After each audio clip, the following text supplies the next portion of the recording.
Let the word go forth. Fool me once. Are you fired up? I'm not a crook. Are you ready to go? Shame on you. It's Abe Lincoln's Top Hat, hosted by Ben Kissel. Fool me, can't get fooled again. All right, welcome to the show, everyone. I am Ben Kissel with Marcus Parks. What a week, huh? Every week's what a week. It's a whole new Donald Trump. He went to Extreme President Makeover, and now he's an entirely different person than he was in 2016. Who would have thought it?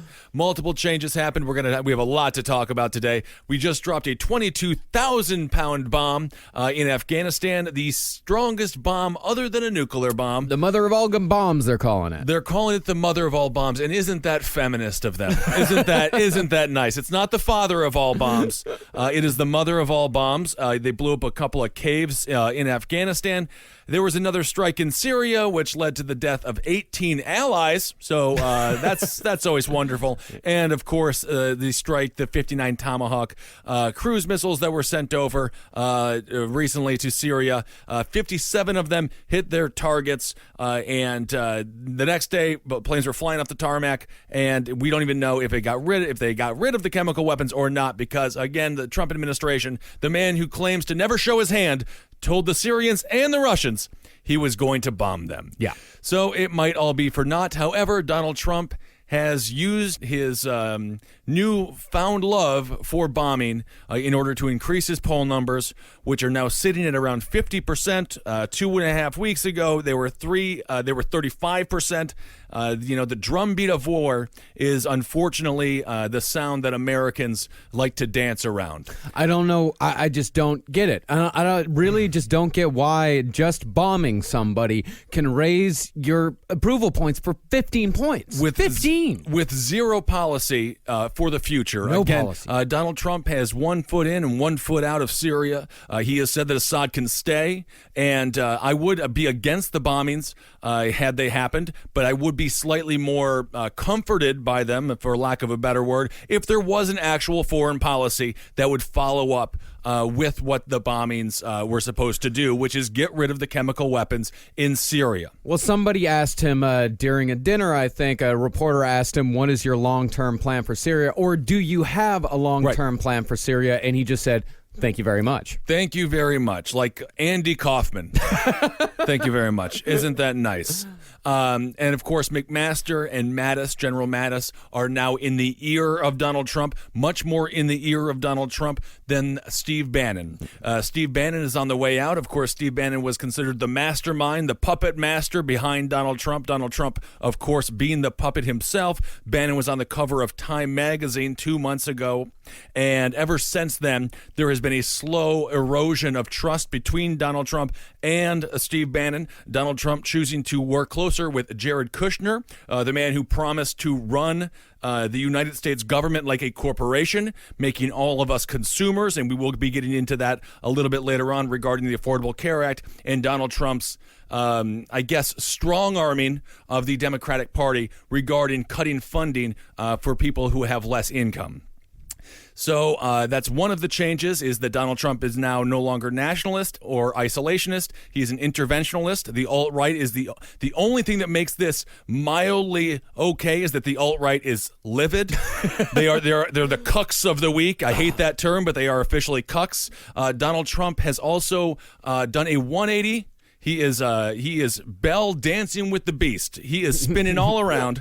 He has done a 180 regarding NATO, and he once called it obsolete, and now NATO no longer obsolete. That is actually his direct quote, is no longer obsolete. No explanation of why, no explanation of if he's made changes to NATO. It's simply no longer obsolete. This is unbelievable, watching a president change policies in such a dramatic fashion. Obviously, being the president is much different than running for president, and we're seeing Donald Trump realize that some of the rhetoric on the campaign trail isn't rational in reality, rational policy in reality, and he is changing on a whim. We wonder now if it is because he is so untethered to ideology that he can just go anywhere. Obviously, it is a little bit pragmatic, which I don't mind people who are pragmatic. But the concern is, does he just blow in the wind with where the poll numbers take him? And does Bannon come back into the Oval Office, into his ear, if the poll numbers start to slide down once again? Well, I think that he saw when Bannon was really in his ear, his poll numbers were at 35%. I think now, if we listen to the Washington Scuttlebutt and we hear that the Scuttlebutt. Yeah, we hear that Jared Kushner is much closer to Donald Trump. And of course, now that Jared Kushner is a little closer, we see the reversal on NATO. We see the Syria intervention, and we see his poll numbers going up. And if there's one thing Trump likes, it is high poll numbers. If there's one thing that he needs, it is to be loved. So I think if he sees now that if I'm listening to Jared, then my poll numbers are going to go up, then Bannon is not long for that world. And of course, the John McCains of the world are happy. Lindsey Graham. Many of the more established Democrats are not against his intervention in Syria. It is sort of got bipartisan support. Again, sadly, bipartisan support tends to come. It comes with high consequences. For example, again, the 18 allies that were killed this week and the 9 civilians, 4 of them children, that were killed in the airport in Syria. And Trump is also ratcheting up drone strikes. If you thought Obama was bad. And Obama was bad. So if you did think Obama was bad, you were right. And now get ready for Obama on steroids. This is like when Shredder, he fell underneath the Super deck. Shredder. Super Shredder. Trump is Super Shredder when it comes to the drones. Well, what is happening here is U.S. officials have told NBC News that the Trump administration is moving ahead with plans to make it easier for the CIA and the military to target terrorists with drone strikes, even if it means tolerating more civilian casualties. But you know what? They always said that the Trump administration is intolerant. And then look at that. They're tolerating more and more civilian casualties overseas. Wow. The rule the Obama administration put in place said that no drone strike could take place outside a war zone unless there was, quote, near certainty that no civilian would be harmed. One U.S. official said about that, some of the Obama administration rules were getting in the way of good drone strikes. Of good civilian casualties. And that's the one Trump likes steaks. He likes putting ketchup on them and good civilian casualties. Yep, and it's part of a broad policy shift to grant the CIA and the military more autonomy to target and kill Al-Qaeda and ISIS militants without presidential sign-off in countries such as Yemen, Somalia, Iraq, Syria, Libya, and Afghanistan. All countries on the no-fly or on the travel ban as well. So that's very strategic and absolutely on purpose. The Middle East right now is in absolute turmoil, complete and utter shambles. Donald Trump is seeing, as Marcus mentioned, his poll numbers rise with each intervention. That's what he's chasing. I don't believe, as I mentioned earlier, he's tethered to an ideology. He will go where the poll numbers take him. And unfortunately, once again, this country rallies around the flag when bombs are dropped. The Kurds in the Middle East, for example, they are helping us fight ISIS. They are also against the Turkish government, who is a massive ally. We have Al-Qaeda helping us fight ISIS in Syria as well. It is Iraq, but much more complex. Iraq obviously had the Shiites, the Sunnis, and the Kurds.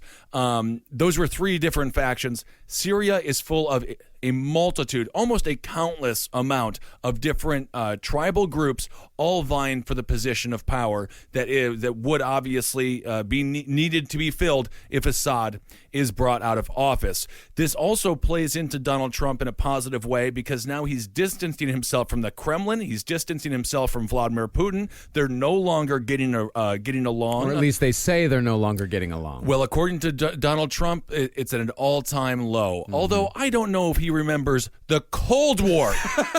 Do you really think U.S. relations with the Russians are at an all-time low? Oh, yeah, this is definitely lower than the fucking Cuban Missile Crisis. Well, he can handle it. Oh, yeah, he can handle it. Yeah. Of course, that's what he said about Steve Bannon. He is the man who makes his own decisions. Steve, he said, is a man that works for him, and that's about it. Talk about a demotion, and Steve Bannon must be drowning his sorrows right next to the worm in the bottom of a tequila bottle. That's exactly exactly where Steve Bannon is right now. So this has helped Donald Trump in a lot of ways. Of course, his former campaign manager, Paul Manafort, basically a foreign agent, receiving money from the Russians in order to help them out in what they were doing in Ukraine.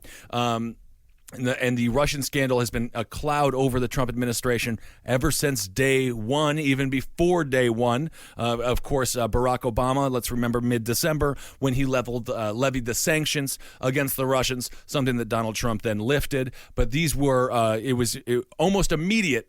We knew that there was something going on with the Trump administration and the Russians. So because of his strikes in Syria and because of his more hawkish foreign policy, he is getting a twofold victory. The poll numbers are growing up. He's seen as decisive, which I don't believe it is decisive. I think it's indecisive because, again, there is no backup policy.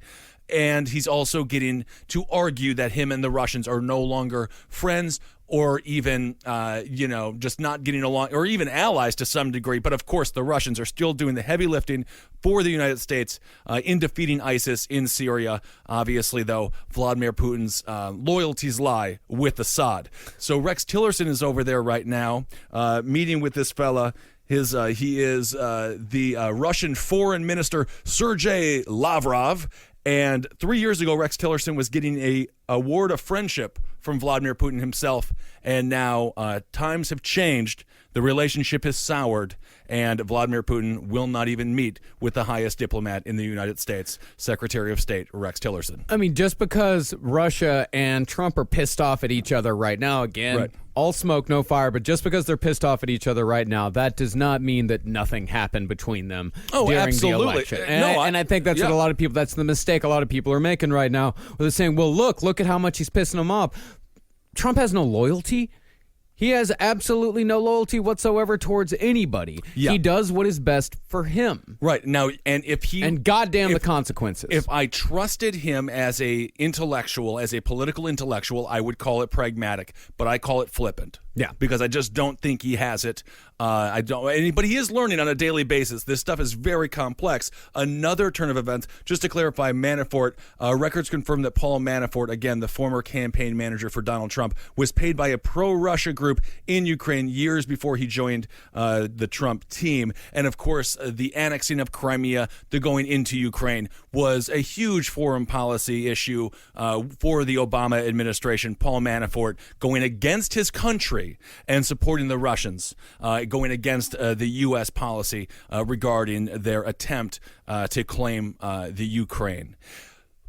China. Everything has changed for China as well. One meeting happened. Of course, he met with the president of China. During that time, the North Koreans launched another missile, a missile test, the exact same thing they did when Donald Trump met with the Japanese leader. And now China, once a great currency manipulator, the biggest threat to the United States. Trump once said that China was raping us. Right. Well, we know that wasn't. We know who was doing that, right? No longer. No longer a currency manipulator. So everything has really changed, and partly because, of course, Donald Trump coming in completely inexperienced, only learning about these events from what he sees on television, still only learning or following, getting a lot of information from television news, still doing that. And I do believe the images of the Syrian children, mothers, husbands, and fathers being gassed, playing on CNN, MSNBC, and Fox News had a massive impact in our foreign policy decision to go over and start bombing Syria. I believe Donald Trump is that emotionally fragile. Mm-hmm. And a big complaint about Barack Obama, and I made that complaint as well, is that oftentimes he came across as too professorial. He had the audacity to go to Congress and request the right to go to war. And Congress said no, and he respected that. He did, and one could argue that maybe, okay, you make a red line. Maybe I wouldn't be surprised if Obama could go back and change a few things in his presidency. Maybe he wouldn't say that sentence because that definitely led to a perceived weakness, and I do understand that.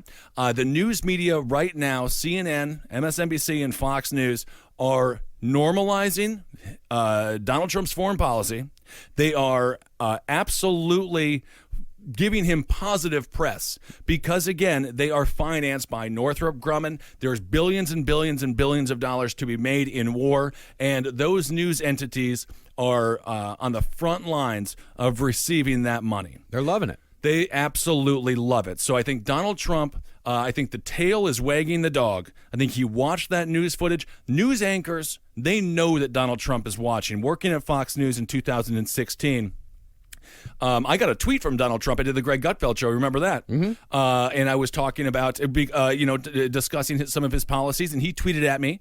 And so he is very active. He's super engaging. He's constantly tweeting at Fox and Friends, his go-to news show, which is it's like Hoda and Kathy Lee, but somehow more drunk. It's like if they don't just have wine, but they also put a little dab in it, like a little marijuana. It's like cough syrup. It's like cough syrup drunk. Yeah, they're like Lil Wayne. They're all just robo tripping. They are kind of robo tripping. So that's his major source of news. News knows that Donald Trump is watching, and I believe that they were on the forefront of his mind. The images that he saw on news were on the forefront of his mind and Ivanka Trump's mind when making this decision to go in and start bombing Syria with absolutely no end game.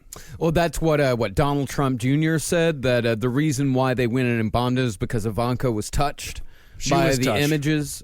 That's not a reason to bomb a country with no. If you have a plan, that's one thing. Sure, but they have no. I mean, you can't do foreign policy on gut reactions. You absolutely can't. And McMaster's and Mattis, General Mattis, they have a plan. I'm sure these are military minds, very bright military minds. And now, of course, with Steve Bannon kicked off of the National Security Council, he will no longer be there to have an ever looming, presence in that room. I think it's going to free up some conversations. Of course, when you do have a nationalist isolationist in the National Security Council, in those meetings, that will inevitably lead to a different kind of conversation. He needed to be out. I think he was the proverbial turd in the punch bowl, I suppose, for lack of a better analogy. And now McMaster's and Mattis are going to be able to really come together and hopefully come up with a cohesive foreign policy. But again, we'll see if Donald Trump is going to listen to them and go down the Warhawk path,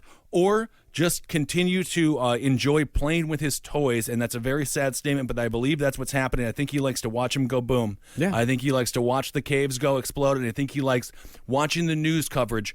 Decisive leader Donald Trump, as they normalize his administration solely based on the fact that his foreign policy has become more hawkish. And mark my words, Hillary Clinton, I believe we would have a much stronger foothold in Syria if Hillary Clinton was elected president. And of course, Vladimir Putin and the Clinton administration, if she were to have an administration, wouldn't have been close on day one. No. She was basically promising to oust him. She was basically guaranteeing that he would be Gaddafi'd for all intents and purposes.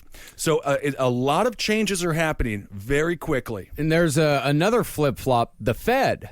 The Fed. Donald Trump, he said his last campaign ad depicted Janet Yellen, head of the Federal Reserve, as a member of a shadowy globalist cabal who control the levers of power in Washington. This is from a BBC article. And on Wednesday, he told the Wall Street Journal he respects the Fed chief. He also indicated he might consider reappointing her next year. He was once highly critical of the Fed, saying its low interest rate policy had hurt savers. Now he says he likes a low interest rate policy.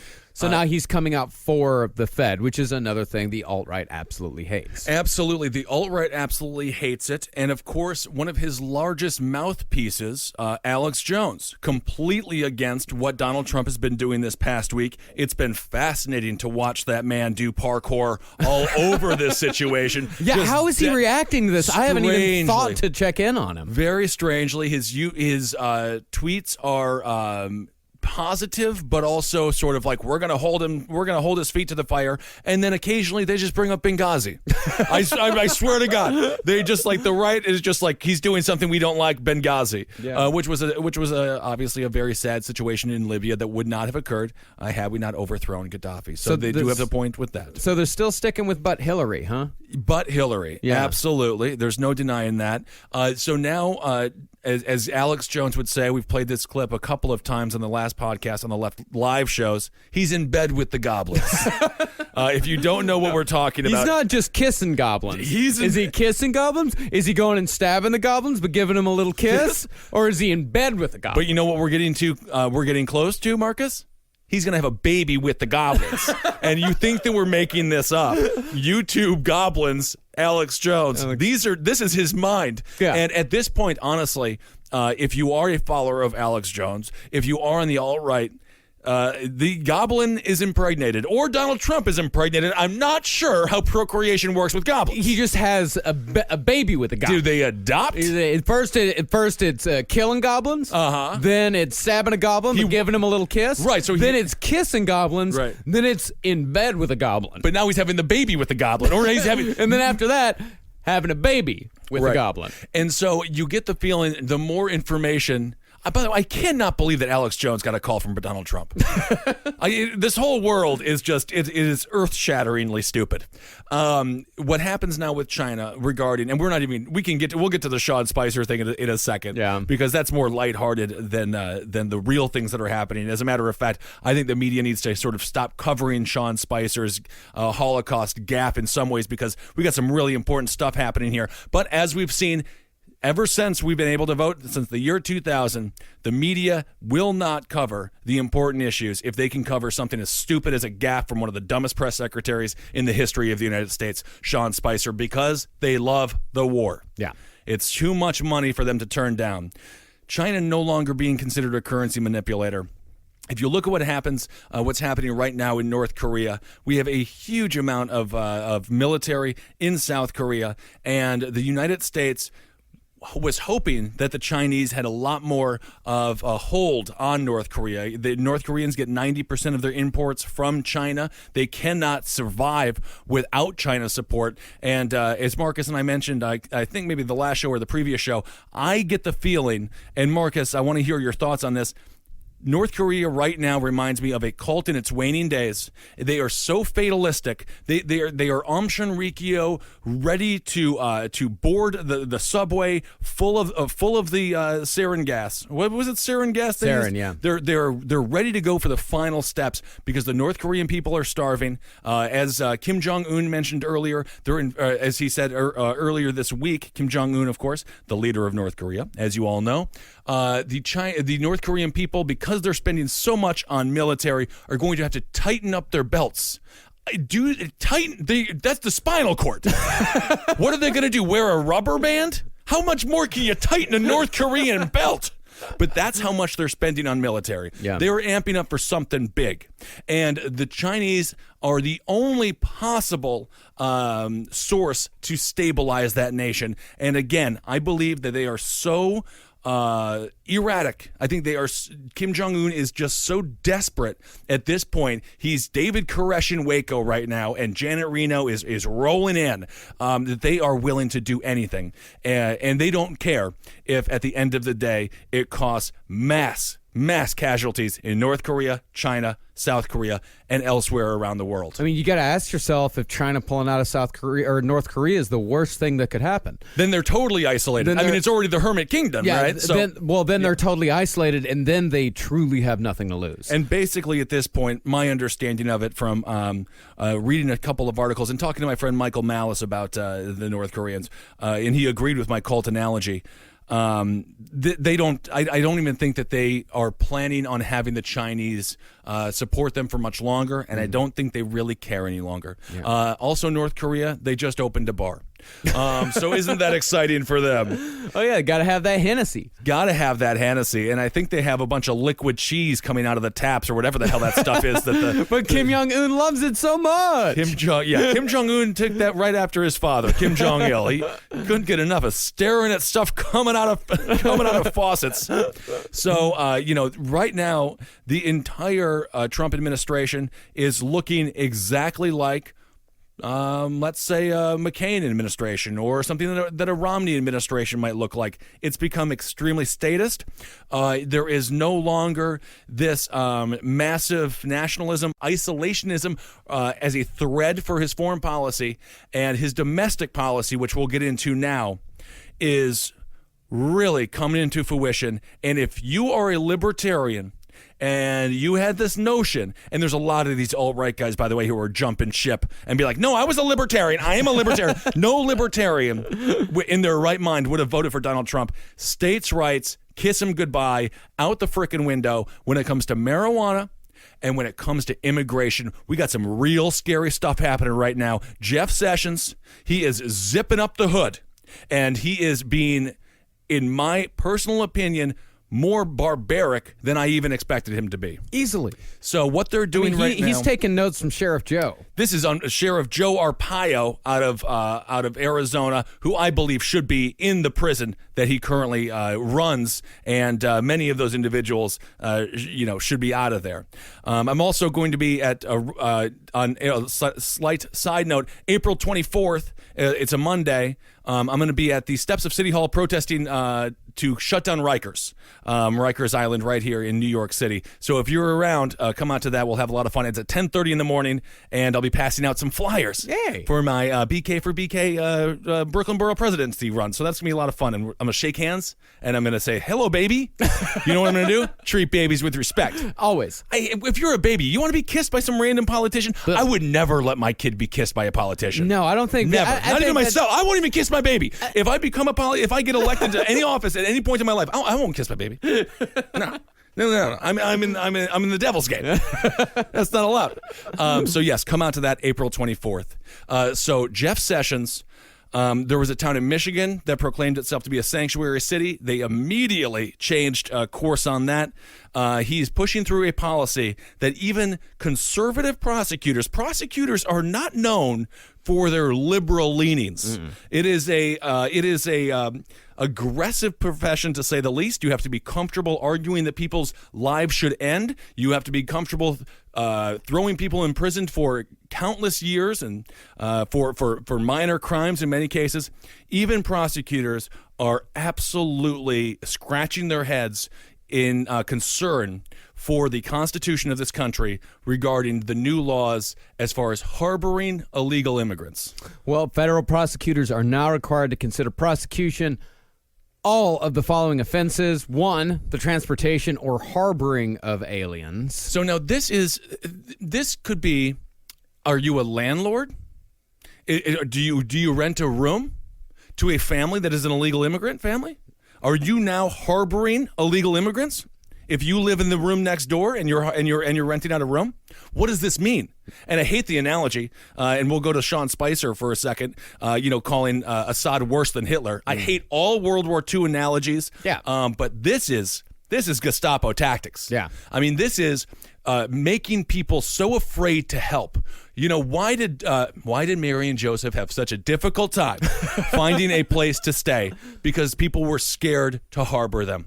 Yeah. And that's why Jesus was born in a barn, and that's 100% true.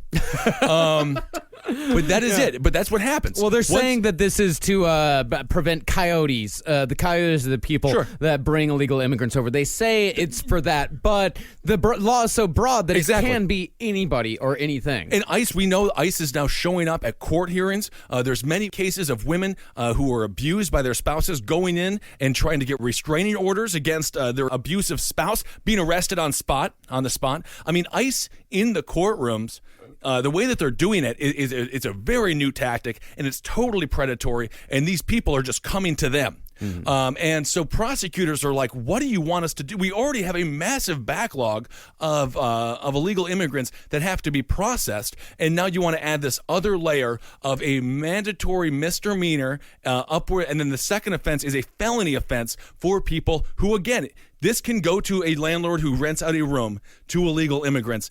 If you're in Brooklyn, New York, there are a lot of illegal immigrants living in a lot of apartment complexes. Yeah. And it's going to open up a whole series of issues. If you're a bar owner, if you are a restaurant owner, a bar owner, whatever it might be, you have illegal immigrants working in your shop. Are you now harboring illegal immigrants? Is that now going to be a felony?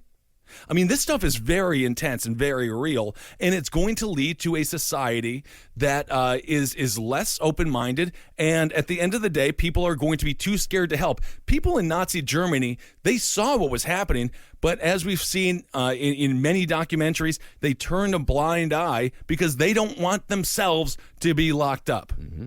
And that's exactly what this policy is. This is turning neighbor against neighbor. Yep, and further, they're making it a felony if a person illegally comes into America twice. If they come in once, it's a misdemeanor. If they come in twice, it's now a felony.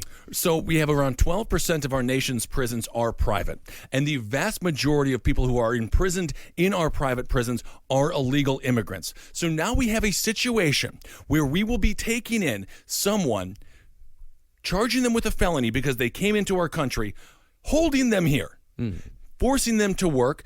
There's a lawsuit right now from illegal immigrants, filed by illegal immigrants against many private prisons because basically they work from 5 a.m. to 9 p.m. and they repeat it. And if they don't work, they're punished, they're beat, they're sent into solitary confinement. I mean, it's absolutely atrocious. This is a guaranteed way to fuel the private industrial prison complex, and this is another extension of human slavery. Yeah, and fourth, where possible, prosecutors are directed to charge criminal aliens with document fraud and aggravated identity theft, the latter carrying a 2-year mandatory minimum sentence. So does that make any sense to you? They're illegal immigrants in this country. It's not about deporting them. We're going to keep you here longer. Yeah. And at the end of the day, the taxpayers are the ones who are going to be paying for this stuff. Yeah, 2 years. As the prisons rake in the money. Yeah, we're instead of having them go out and actually contribute to the economy, getting paid, spending money at local businesses, we are going to keep them in the country for 2 years and pay to keep them in the country. It makes zero sense. And one of the interesting Venn diagrams regarding immigration is the American farmer. Mm-hmm. A lot of American farmers voted for Donald Trump because, again, of his economic policies. They see NAFTA as a massive negative. They see a lot of our trade deals as being damaging to their bottom line. There was a great interview on PBS with many American farmers, and they're like, the immigration thing, they just totally differ with Donald Trump because they're like, we do not have a farm. Yeah. No one is picking your strawberries, your potatoes. No one is picking them in this country except for illegal immigrants. So the American farmer, the Venn diagram, immense amount of support for Donald Trump as a whole. I'm sure many did not vote for Donald Trump, but as a whole, most of them did. What are they going to do? And again, now with this new Jeff Sessions law, if you hire an illegal immigrant, are you now harboring an illegal immigrant? Is that farmer now going to become a felon? Mm-hmm. And then do you charge that farmer a felony for each illegal immigrant on their field? I mean, this stuff is really intense. And, of course, the audacity when it comes to New York City being a sanctuary city, and the audacity of Washington, of the Trump administration, to threaten to cut our funding in New York City as we spend $300,000 a day harboring Melania and Barron Trump.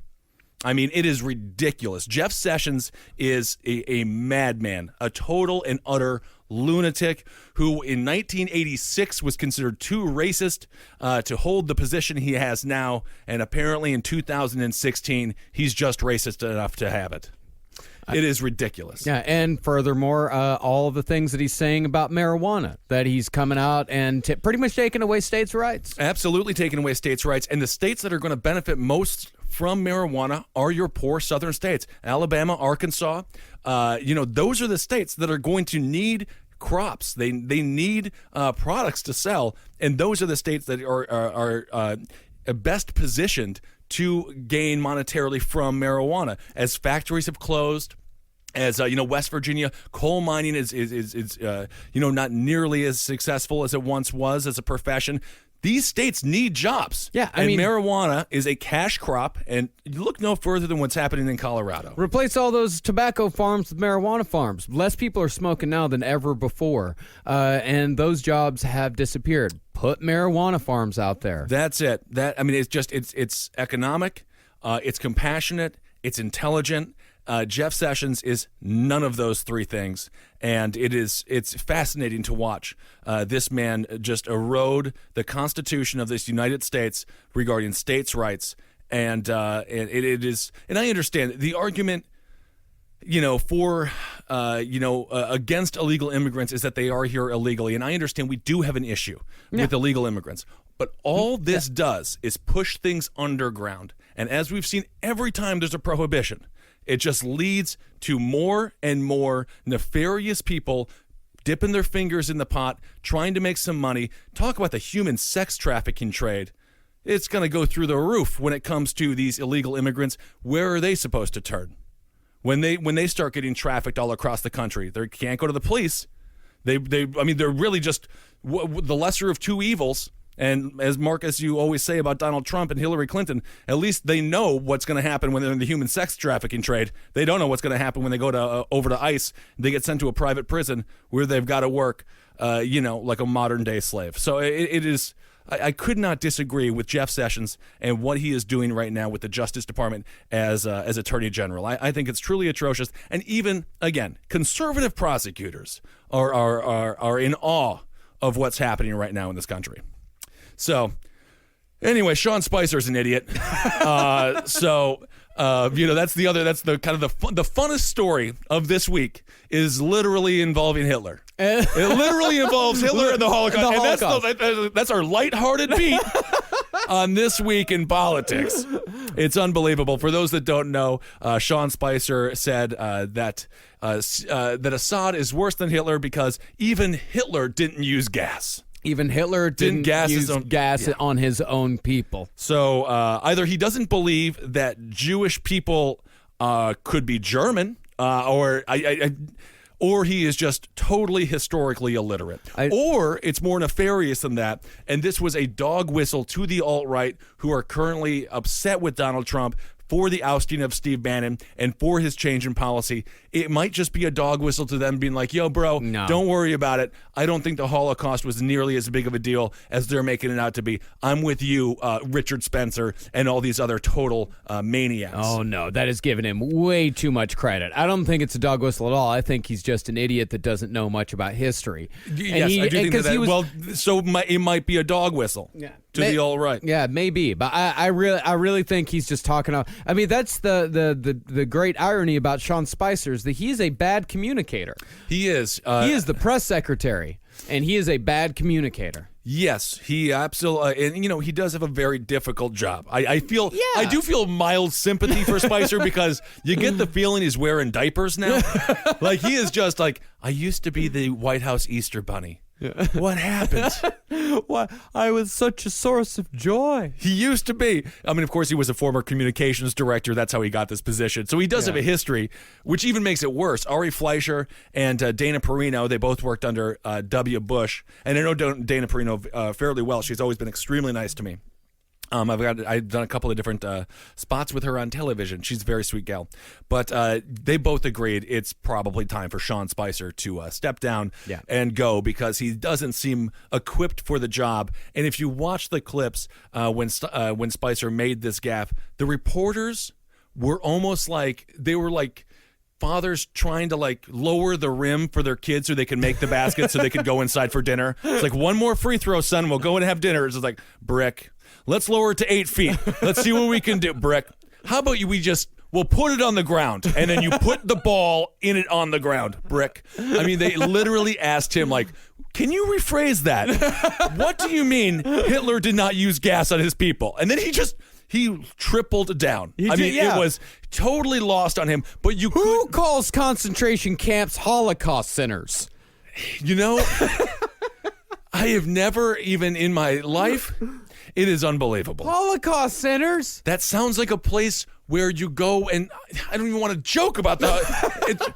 Between you and Henry, I always get ribbed about it so damn. It sounds like a Macy's, but like there's nothing good there. Used shoes or something. I mean, it is the most ridiculous thing I have ever heard a press secretary say. Yeah. So it does seem like he's in over his head. And now, honestly, things have been fairly light as global and national politics can be. But now that we are really trumpeting up the horn for war, Sean Spicer is going to find himself in a much more serious and precarious position because we're going to have life and death on the line. And, the media does inquire when civilian casualties start to mount up. And I don't think that Sean Spicer is going to have near the wit, the intelligence, or the stamina. Quite frankly, he looks exhausted all the time to deal with a wartime situation. This administration is going to go through press secretaries like tissues. Yes, absolutely. They're going to last. I mean, I would be surprised if over the next 4 years, if this thing lasts 4 years, they're going to be going through press secretaries every 6 months. You know, it's funny you say that, Marcus. Yeah, I mean, honestly, I did One American News today, which is I forgot how conservative One American News is. They kept on trying to, spin my words around and stuff and make me seem like I enjoy Donald Trump and his Syrian strikes and how, try to demonize the left-wing media for making fun of Sean Spicer and all this stuff. It was a 20-minute conversation. They're cutting it down to 2 minutes. So if you do see it, I'm sure you're going to think I'm an alt-righter or something. I have no idea how they're going to cut the dang thing. But they are, the woman that was interviewing me mentioned Laura Ingraham would be the talk show host. Jesus. How she would be a great press secretary. I'm thinking, and then I jokingly was like, yeah, let's get Alex Jones in there. And then she was like, he is good. He's good. I was like, no, I'm joking. What the hell is happening to everybody? Laura Ingraham is a press secretary, but everyone agrees, or many people on the right. I've been arguing for more left positions on these shows that have been going on because television news has the combative head-to-head format that is totally not conducive to actually conveying information. Nonetheless, every Republican that I've argued with have said that they want Spicer to go. Yeah. I think that they kind of see him as an embarrassment to the administration. And Donald Trump is loyal to his loyalists because, as we talked about, he does not have a large inner circle. The leaks are massive. The leaks are happening on a regular basis. In spite of the fact that he keeps a fairly close-knit inner circle. And so we'll see how much longer Sean Spicer has. But Donald Trump, the irony is he actually doesn't like to fire people. Yeah. Even though that's how he got famous and into the hearts and minds of the American people from The Apprentice, firing people, in reality, he doesn't like to do it very much. So, that's the lightest story of the week involves the Holocaust. Only in the Trump administration can we ever say that. Well, I guess that's pretty much it for this week. We'll keep you up to date. I'm going to do another Dumpster Fire Chats here coming up real soon for you guys. So thank you guys so much for all those emails, by the way. They're great this week as well. And you can go to BK4BK, spell out the number 4. And if you want to donate, that would be absolutely amazing. We're going to have a lot of fun, and I hope we encourage people to get involved in local politics. And we're going to unveil our policy platforms. I really want to focus on criminal justice reform. I mean, that's with Last Podcast on the Left and what we've been talking about here for years. I mean, that's just near and dear to my heart and our hearts. So hopefully we can get Eric Adams, the current Democrat, who is there. Hopefully we can take him to the left and scare him a little bit. And hell, you never know what happens. But our main goal is to get let's get the conversation going and get rid of our bond system. And as soon as we get, I'm formulating the policies now and how to articulate them well and all that kind of stuff. And so we're going to, use the show and we'll throw out some policies and brainstorm some ideas and get involved in local politics, everyone, because if I can do it, literally anyone can do it. I had 8 years on Roundtable, and I cannot wait for the slam ads. Oh, Between man. Last Podcast, Roundtable, I think we're fairly safe on this show, but who knows? God, they're going to be so good for us. Oh, they'll be good for the ratings. Good for the numbers. Good for the numbers. Real good numbers here. Real good numbers. Yeah, that's it. And again, April 24th, if you're in the New York City area, 10:30 a.m., City Hall, and you can email me at benk721 at Gmail, and we can all meet up together and go to that. Close Rikers. We got to. Modern Day Alcatraz. I guess that's basically it. Thanks so much for supporting all the shows here on CCR. And go to the merch page and get the Don't Come At Me With That shirt. Yeah. And the Able Against Top Hat official shirt and the Ben Kissel for President shirt. Apparently they sold fairly well, so thank you all so much for that. CaveComedyRadioMerch.com. There it is. And we are, I'm sure you guys have all listened to Last Podcast on the Left, but if you're not aware, we are nominated for a Webby. Yes. So go and vote for us for a Webby. We're doing okay right now, but we got a final push here this week. Yeah, go to our Twitter page at LP on the Left. We got a pinned tweet up top that will direct you to the voting site. All right, everyone. Thanks so much for listening. We'll talk to you soon. For more shows like the one you just listened to, go to cavecomedyradio.com.